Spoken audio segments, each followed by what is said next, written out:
शांति। आज 25 अगस्त 2023 की बाबा की साकार मुरली है।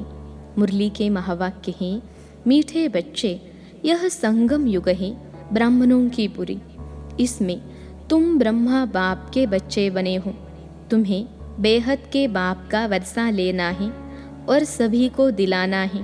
प्रश्न है, इस ज्ञान को अच्छी रीति समझने के लिए किस प्रकार की बुद्धि चाहिए? उत्तर है, व्यापारी बुद्धि वाले ही इस ज्ञान को अच्छी रीति समझेंगे। यह है बेहद का व्यापार।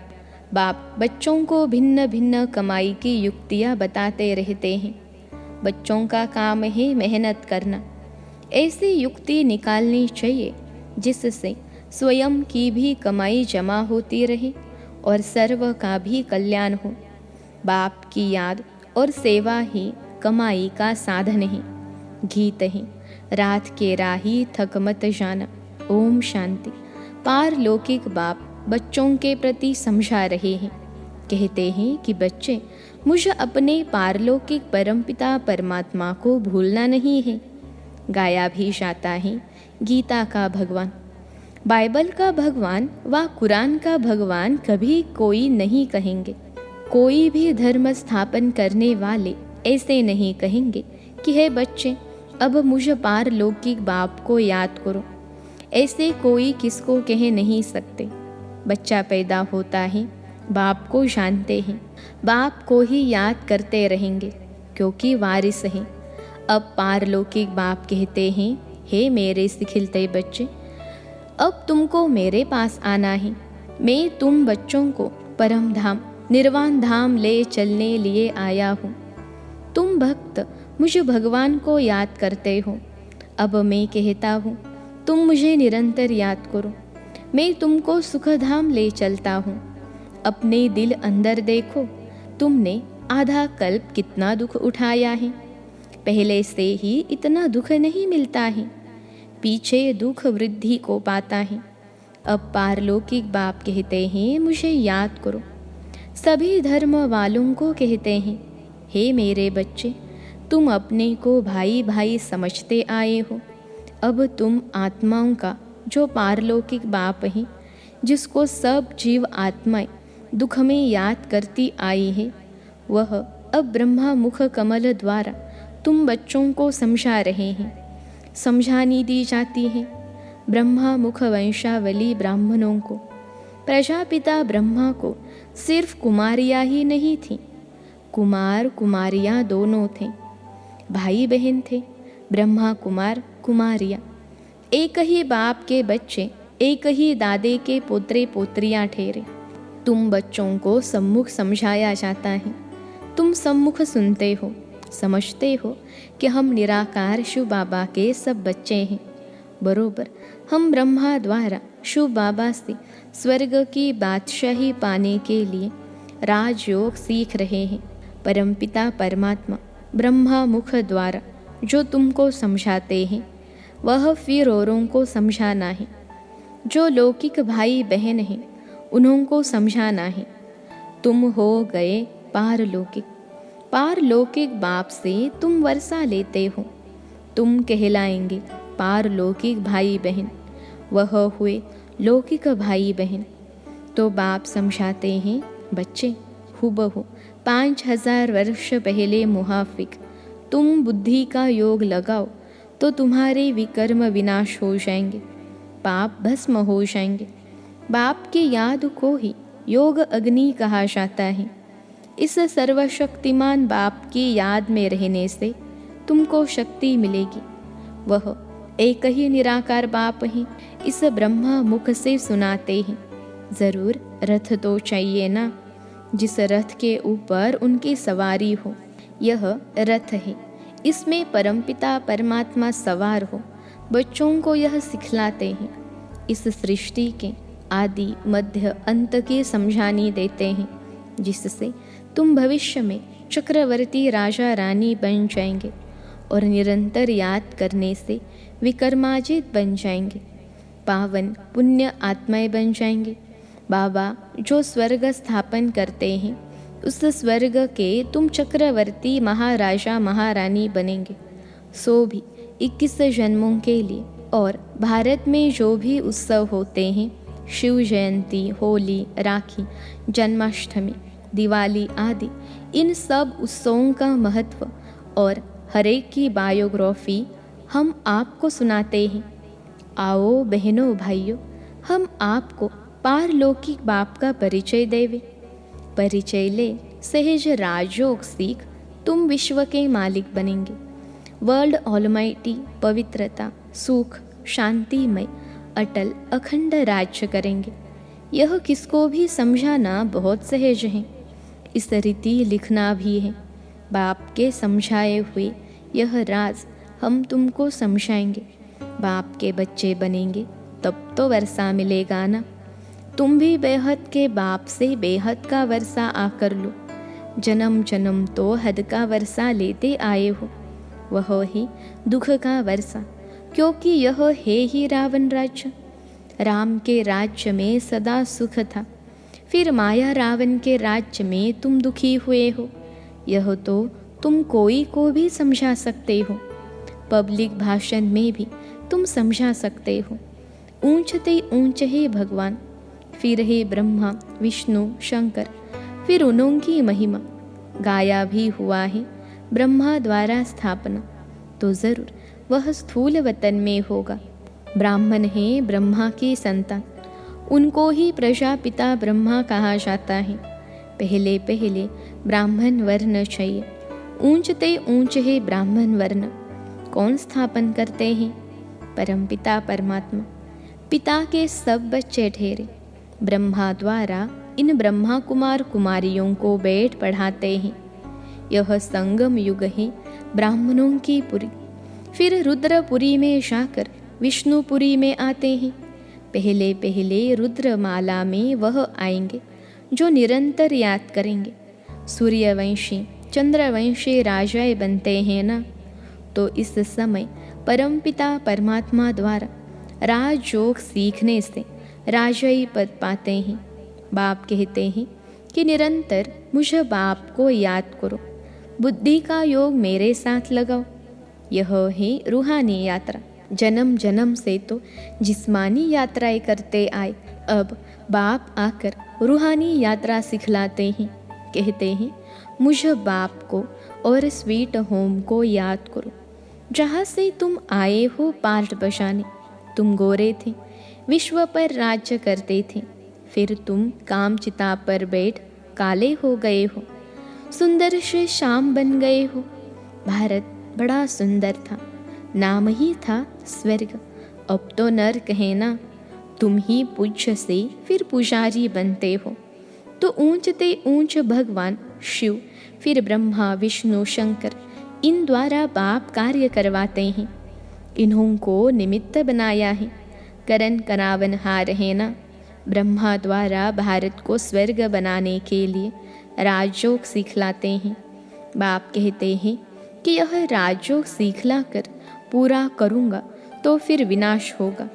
फिर जो नई दुनिया स्थापन करते हैं उनमें जाकर राज्य करेंगे। फिर जितना जो पुरुषार्थ करे, सारा पुरुषार्थ पर मदार है। कहते हैं गंगा पतित पावनी, फिर परमात्मा को पुकारते क्यों हो? हे पतित पावन आओ, तो पुजारी भक्तों को भक्ति का फल मिलना चाहिए ना। स्वर्ग में तुमको जीवन मुक्ति का फल मिलता है और सबको शांति का फल मिल जाता है।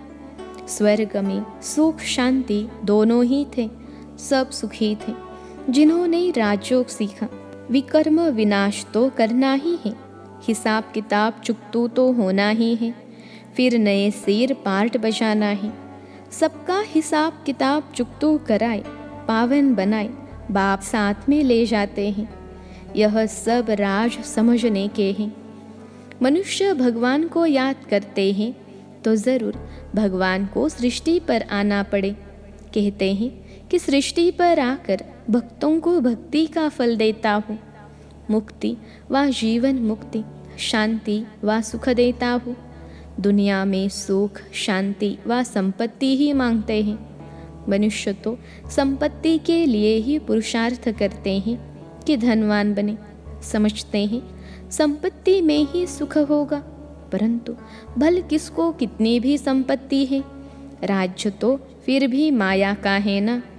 पतित दुनिया है ना, तो पाप जरूर होंगे।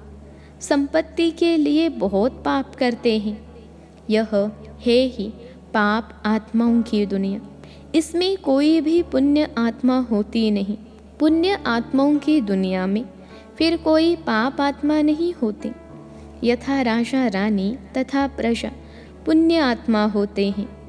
इन पावन देवी देवताओं को पतित दुनिया में राजा लोग भी पूछते हैं, क्योंकि समझते हैं यह सर्वगुण संपन्न है। हमारे में कोई गुण नहीं, आपे ही तरस परोई। फिर यह कहते हम ही भगवान हैं। पतितों को पावन बनाने वाला तो एक ही बाप है। पतित पावन कहने से बुद्धि चली जानी चाहिए निराकार भगवान की तरफ। निराकार उपासी भी होते हैं ना, तो वह निराकार बाप ही ऊंचते ऊंच। जब तक उनका पूरा परिचय नहीं तो उपासना क्या करेंगे। भल कहते हैं परमपिता परमात्मा शिव है, निराकार उपासी है ना, निराकार को याद करने वाले। परंतु वह है कौन, पूरा परिचय चाहिए ना। निराकार को क्यों याद करते हैं, उससे क्या मिलेगा। क्या निराकारी दुनिया में जाएंगे। आत्माओं को तो निराकारी दुनिया में जाने के रास्ते का पता नहीं है। भल सब याद करते हैं, परंतु बिगर परिचय। इस प्रकार याद करने से तो कोई पावन नहीं बनेंगे। यहाँ तो निराकार खुद साकार में आते हैं। मनुष्य तो निराकारी दुनिया में जाने के लिए कितने शास्त्र आदि पढ़ते हैं, परंतु कोई जा नहीं सकते। रास्ते का भी पता नहीं है। जिस्मानी यात्रा के पंडे लोग रास्ता जानते हैं, तब तो ले जाते हैं ना। यहाँ इस रास्ते को कोई जानता नहीं जो समझाए। इसके लिए कहते बेअंत है, तो फिर याद कैसे करें। कुछ भी समझते नहीं। कोई ने कहा बेअंत है, फिर कोई ने कहा निराकार है, तो फिर निराकार उपासी बने। आजकल तो फिर कह देते कि हम वही हैं। दिन प्रतिदिन तमो प्रधान मत होती जाती हैं। जो आता वह कहते रहते हैं। बाप समझाते हैं, ऊंचते ऊंच बाप गाया जाता है। सर्वव्यापी कहने से तो सब ऊंचते ऊंच हो जाते हैं। इतने पति दुखी वह फिर ऊंचते ऊंच कैसे होंगे। एक तरफ कहते नाम रूप से न्यारा है, फिर उनको पत्थर भीतर में लगाना, इसको ही धर्मग्लानि कहा जाता है। अभी फिर कहते हम ही परमात्मा हैं। अभी जो कुछ पास्ट हुआ सब ड्रामा है, वह फिर भी होगा। भूल पिछाड़ी भूल, ग्लानि पिछाड़ी ग्लानि करते करते भारत ऐसा पतित हो गया है। बाप का परिचय तो सबको मिलना है। तुम्हारा प्रभाव निकलेगा। इतने ढेर ब्रह्मा कुमार कुमारियों द्वारा ज्ञान मिलता है। यह तो बरोबर परमपिता परमात्मा की ही बात है। सबसे ऊंचते ऊंच है परमपिता परमात्मा। उनकी महिमा बहुत है, पारावार नहीं। अब बाप पेट अपना परिचय देते हैं। मैं क्या करता हूँ, मैं आकर सभी पाप आत्माओं को पुण्य आत्मा बनाता हूँ, राजयोग सिखलाता हूँ। गाया भी जाता है ईश्वर की गतमत न्यारी। सो तो ज़रूर जब यहाँ आएंगे तब तो मत देंगे ना। क्राइस्ट की सोल आई क्रिश्चियन धर्म स्थापन करने। बाप की मत तो सबसे न्यारी है। यह बाप तो है सबसे ऊंच। भारत में मनुष्य मात्र में श्रेष्ठते श्रेष्ठ देवी देवताएं ही डबल सिरताज बने हैं। बाप की है श्रीमत। भगवानुवाच मैं तुमको राजयोग सिखलाता हूँ जो और कोई सिखला न सके। लिखा हुआ है भगवानुवाच, वह है ही हेविनली गॉड फादर जो स्वर्ग की स्थापना करते हैं। स्वर्ग के लिए तुम ब्राह्मणों को राजयोग सिखलाते हैं। ब्राह्मण वर्ण सबसे ऊंच हो गया। बाप सर्विस की युक्तियाँ बहुत बतलाते हैं। भल कोई गालियाँ भी दे, तुम चित्र रख दो, उनमें लिखा होगा कि इन वर्णों में भारत ही आता है। अब है कलयुग शूद्र वर्ण, फिर तुम बाप द्वारा ब्राह्मण बने हो। तुम्हारा नाम है ब्रह्मा कुमार कुमारी। तुम्हारे चित्र ऐसे होने चाहिए जो मनुष्यों को वंडर लगे कि ऐसे चित्र तो कहीं नहीं देखे। यह ज्ञान व्यापारी बुद्धि वाले अच्छी रीति समझ सकते हैं। यह व्यापार भी अच्छा है तो श्रीमत देने वाला भी सर्वोत्तम है। परंतु बहुत बच्चे मेहनत नहीं करते, घर में सोए पड़े रहते तो बाबा खड़ा करते हैं, तुम एक चित्र बनाएंगे, इससे हजारों का कल्याण होगा। सब तुम्हारी वाह वाह करेंगे, वंदे मातरम कहेंगे। अच्छा, माता पिता बाप दादा का मीठे मीठे सिखिलते बच्चों प्रति याद प्यार और गुड मॉर्निंग। रूहानी बाप की रूहानी बच्चों को नमस्ते। हम रूहानी बच्चों की सिखिलते रूहानी माता पिता बाप दादा को याद प्यार, गुड मॉर्निंग और नमस्ते बाबा नमस्ते। धारणा के लिए मुख्य सार पहली पॉइंट है, रुद्रमाला में पहला नंबर आने के लिए निरंतर बाप की याद में रहना है। बाप और स्वीट होम की याद से स्वयं को पावन बनाना है। दूसरी पॉइंट है, रूहानी पंडा बन सबको सच्ची यात्रा करानी है। एक बाप की श्रीमत से स्वयं को डबल सिरताज बनाना है। आज का वरदान है, स्वस्थिति की शक्ति से किसी भी परिस्थिति का सामना करने वाले मास्टर नॉलेजफुल भव। स्वस्थिति की शक्ति से किसी भी परिस्थिति का सामना करने वाले मास्टर नॉलेजफुल भव। विश्लेषण है, स्वस्थिति अर्थात आत्मिक स्थिति। परिस्थिति व्यक्ति व प्रकृति द्वारा आती है, लेकिन अगर स्वस्थिति शक्तिशाली है तो उसके आगे परिस्थिति कुछ भी नहीं। स्वस्थिति वाला किसी भी प्रकार की परिस्थिति से घबरा नहीं सकता, क्योंकि नॉलेजफुल आत्मा हो गई। उसे तीनों कालों की सर्व आत्माओं की नॉलेज है। वह जानते हैं कि यह परवश है, इसलिए शुभ भावना शुभ कामना द्वारा उसकी सेवा करेंगे। घबराएंगे नहीं, सदा मुस्कुराते रहेंगे। आज का स्लोगन है, भाग्यवान वह है जो सदा भाग्य के गुण गाए, कमजोरियों के नहीं। भाग्यवान वह है जो सदा भाग्य के गुण गाए, कमजोरियों के नहीं। अच्छा, ओम शांति।